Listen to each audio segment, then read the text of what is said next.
Everyone, this is Professor B. I noticed that some of you struggled with problem for 1-5A, and I wanted to spend some time making sure that no one was left behind on it. Although things are going to add to it next week, and we're going to learn more items in our next Zoom session, I wanted to make sure that you guys understood some of the basics there. In this problem, we have a cleaner that is owned by Joe Polk. A building and equipment are currently being rented, pending expansion of the new facilities. The actual work of dry cleaning is done by another company at wholesale rates, whatever. The assets and liabilities of the business on July 1 are as follows: cash, accounts receivable, supplies, and with their respective amounts. Business transactions during the July are summarized as follows. All right.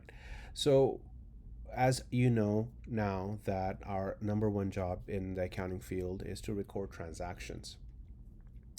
And so they've given us the basic or beginning balances, excuse me, for a lot of these accounts. And what we need to do is we need to go through all of these transactions, A through L, and record them. Okay. And so typically, we want to use the double entry accounting system, which simply states that when you have a transaction and you're recording it, that it impacts the accounting equation in such a way that after you're done recording the transaction, the balance in the equation still remains.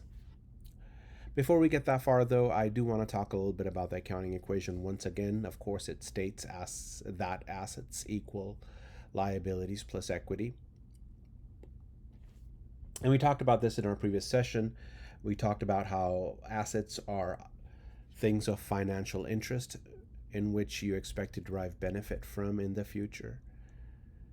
And these items are generally either bought by your own money or your own investment, kept track of in the equity side on the right side of the equation, or that you've borrowed money to pay for these items, which we keep track of in liabilities. Please note that we don't actually increase liabilities or equity or assets per se. We typically look for accounts within these categories and then we update them. Okay, so just a quick word on that too. The most quintessential assets that exist are cash, accounts receivables, supplies, land, and there might be others like equipment, inventory, things like that. And we're not going to go that far today. Excuse me. Today we're just going to focus on some of these accounts that they've given us, and generally they will always give you accounts. You'll never have to come up with a new account on your own. You'll have to pick and choose the accounts from the deck of cards, if you will, that exists there. What are accounts receivables? These are items that you expect to receive in the future. Is it an asset? You betcha. It's something you expect to derive benefit from in the future. Cash. Is cash an asset? You betcha. It's an asset because it is something of value and you're going to use it. Supplies, similarly, you have an asset which was purchased for cash or something else, whatever. And now we have a stockpile of cash. I want you to picture like in a storeroom having supplies. That's kept track of in the supplies account. And finally, what we see here is land being another asset. Again, land is something that is of value that we're going to expect to use. So these all meet the basic definition of an asset, and thus they are an asset. Under liabilities, we only have accounts payable, which is fine. And then we have some of our basic equity accounts. What are basic equity accounts? Capital. So owner, comma, capital. In this case, Joel Polk, comma, capital. And then Joel Polk, comma, withdrawals. I don't really see that withdrawal here at the moment, but whatever. Oh, it's down here, by the way. Boom. And so this equation is going to be our roadmap for this exercise and pretty much all accounting classes from here on out. And so we want to make sure that you're comfortable with this idea that assets are equal to liabilities plus equity.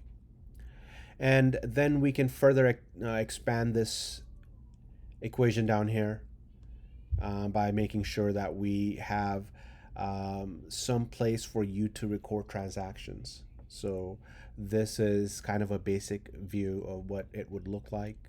Assets still equaling liabilities plus equity, albeit they've broken down equity into its constituent parts, which is quite a lot. I.e., equity can be thought of as capital minus drawing, and capital can be further thought of as beginning capital plus net income.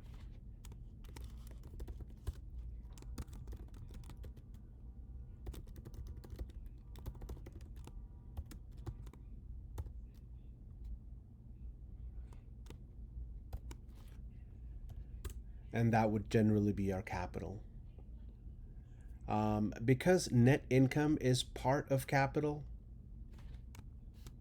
and because net income is equal to revenues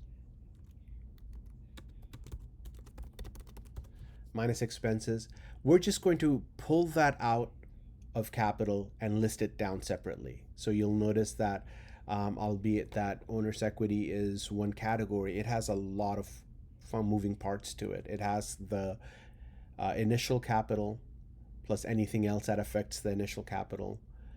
It has a drawing account, which means the owner has been taking money out of the business for whatever reason. Maybe they need to pay their own personal bills.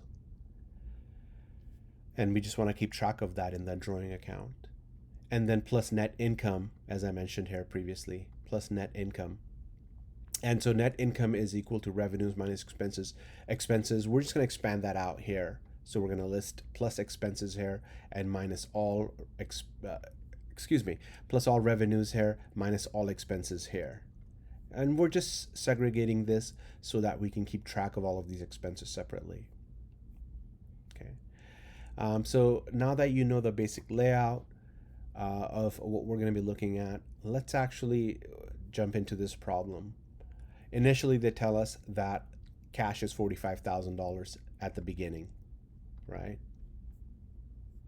So at the beginning, I'm going to fill that part out. ARs are 93,000.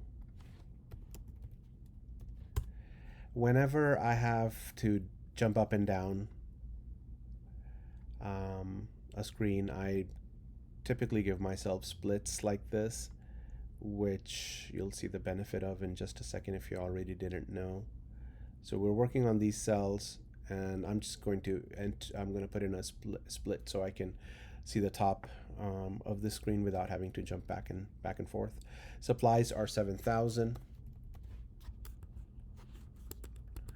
and land is 75,000. They tell us accounts payable is 40,000, and they don't tell us the equity balance. However, it shouldn't be impossible to determine because we know the equation assets equal liability plus equity. So let's figure out the assets first.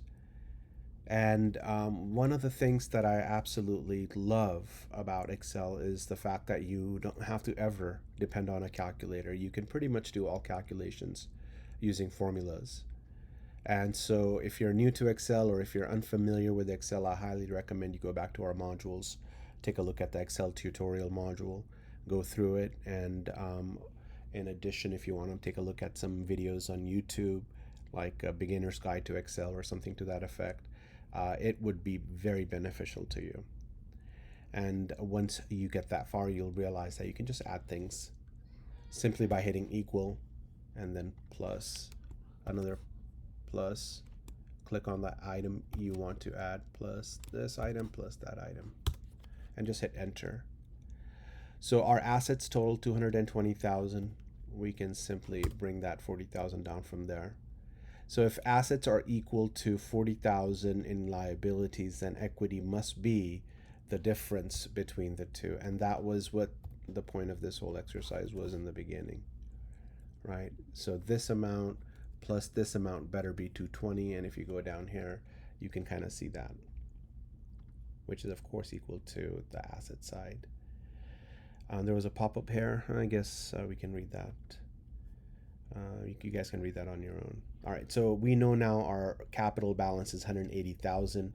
Are we done? No, we simply just figured out what the equity balance was at this point. We haven't really recorded any transactions. So let's go ahead and do that. In section 2, they start us off with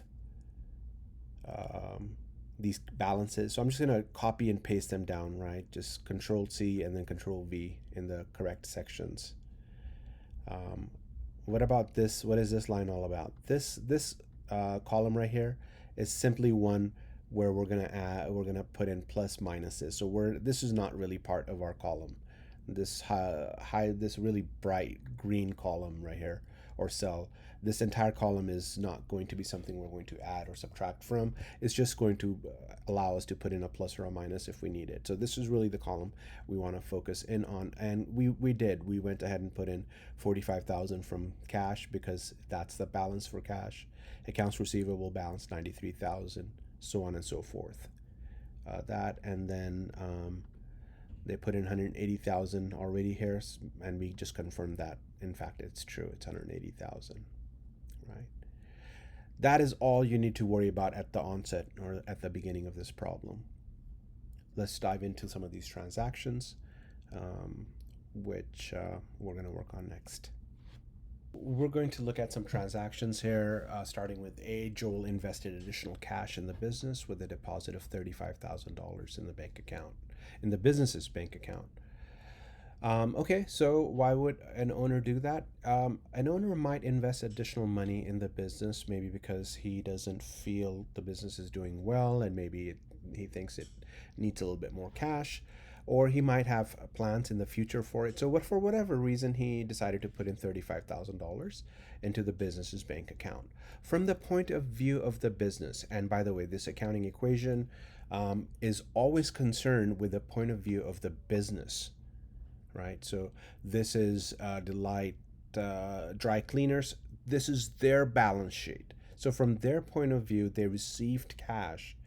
And so we're going to record that as a plus to the cash balance that they had, right? So plus 35,000, which incidentally adds to the previous balance that was there. And this you can actually put in as a formula. So you can go plus blue plus red, and I'm going to go ahead and get rid of that equal sign. And of course, that is 80,000. So now we know the running balance is 80,000. And that's what running balance means. The previous balance plus the new transaction item that we just added, it added with the previous balance is called the running balance. And this is something we need to provide for after each transaction in this problem. All right, we also recognize that in a double entry accounting system, which this is, anytime you have a transaction, it will have at least two impacts. I want you guys to memorize that. Each transaction will have a minimum of two accounts it'll impact. We've just identified the first one. To identify the second item or second account this transaction impacted, I want you to think about what actually transpired in this transaction. We received money as a business, but what did we have to give up? Well, we have to give the owner his or her fair share, right? So Joel, most likely a gentleman. So we have to give him his due share. And what account does that? What accounts keep track of the owner's equity? The capital account. So we're going to look for the capital account. Sure enough, it's over here, and we're going to add 35,000 to it, and again add to the previous balance, which automatically has been put in here for you, but you could have easily gone equal blue and then plus red, and then that's 215,000. So looking at row 75, this particular row here, and I know I'm kind of at the bottom of my screen here. I just didn't want you guys to be confused by anything else on this screen, but okay. So this particular line states that 35,000 is equal to 35,000. Is that true? Yes, it is, and we are done with that transaction. Okay, so that's the whole point that we are trying to make here, is we need to record these transactions in such a fashion that when they are done, that the accounting equation remains intact. And so 35,000, is that equal to 35,000? And the answer is yes. That's how you know you are done. Okay, let's do some more so that I can guide you guys a little bit on the thought process here, and so you can mimic that on your own. Because I felt that our Zoom session last time didn't provide us ample time to go through every situation, every transaction, and we will in the upcoming session. We will, but it set the stage for us. It gave us a foundation in accounting, so that was actually kind of helpful. But let's give you some additional help, and let's see if you guys can't figure this out, the rest of this problem out on your own. Let's do a few more though. Transaction B. We paid $50,000. So I always think of these transactions as if I were the owner and I was the business. Forget even the owner. I was a business from my point of view. Okay. So we paid $50,000 for the purchase of land, blah, blah, blah. Who cares, right? So we purchased $50,000. When it doesn't clarify, always assume it's cash. So it doesn't say checks. It didn't say that we borrowed some money. So it says we paid 50,000. So I'm going to assume then that is a cash item or cash transaction. When you pay cash, what happens to your cash balance in your own pockets? Does it go up or down? Of course, it goes down. And so in transaction B here, I'm actually going to write minus. And I suppose I could have just ignored the apostrophe, but if I did that, then it would think it's some sort of a formula. So I don't like to do that. I just always like to put in an apostrophe if I'm going to put in a label. And again, that minus really is irrelevant. It's just showing us what's happening. It doesn't really compute into the transaction per se. So we'll have to actually put in that amount first, and then we'll come up with what its impact was. All right, so in B, we paid $50,000, so that's a negative $50,000 impact. And sure enough, it tells us we're correct, so yay. And now we just need to provide a running balance. Again, I'll go ahead and hit the equal sign, click on blue minus red. And sure enough, that running balance of 30,000 is correct because it says correct there. And logically, it makes sense too. All right, so we put in $50,000. We gave up $50,000. What I want you to do is, I want you to imagine what happened here. We paid $50,000 to somebody for what? What did we receive in item B? It tells us we received land, right? So at this point, we can explain to you that a land's cost consists of either the purchase price or the construction price, any brokerage fees, any real estate fees, any license fees, anything that was any cost that was incurred in getting that land ready for use is now a valid cost of that land. However, here they just give it to us, so we won't have to muck around with it. We already know it's 50,000. So we're going to try to find an account called land. And when you have more land than you did before, is that a plus or a minus? And I'm sure you'll agree with me that's a plus. We're adding to the previous balance of land that we had by $50,000. Okay. So on the left side, what we've done is we've gone minus 50,000 and then we've gone plus 50,000. The net effect of these two, of course, is 0.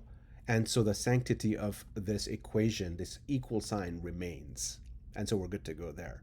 All we need to do now is just add these two amounts. And I could have gone equals and then plus this, but I want to show you yet another trick where you can highlight the two items you would like to add together, leave yourself a blank at the bottom, and then just hit the AutoSum function. When you do that, it'll give us some function here, and if you double click back on it, it'll tell you what exactly was being added. Our focus is not to ensure that the balance is the same. We don't care if the balance is disparate. We don't care. What we care about is that the transactions we record are recorded in such a way that the sanctity of our equation remains intact. Okay? This is known as a double entry accounting system, where we are taking left foot and then right foot, left foot and then right foot together. We will not, when we do that, we will foot. That's actually a term we use in the field. When we foot is when both sides are equal. I don't care if that total impact is just on the left side of the equation, the net impact should be zero then, right? Because we want to make sure that if we're doing anything to the left side of the equation, that the right side of the equation is equal to it. Let's continue onwards.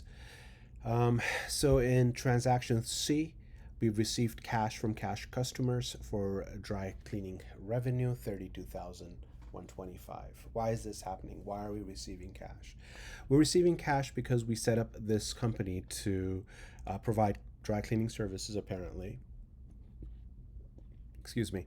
And we are simply getting cash in return for those services that we provided, presumably because they have been earned now. This is a concept we'll discuss much later when we talk about revenue recognition. But for now, we've received cash. Again, when you receive cash from the point of view of the business, what happens to the cash account?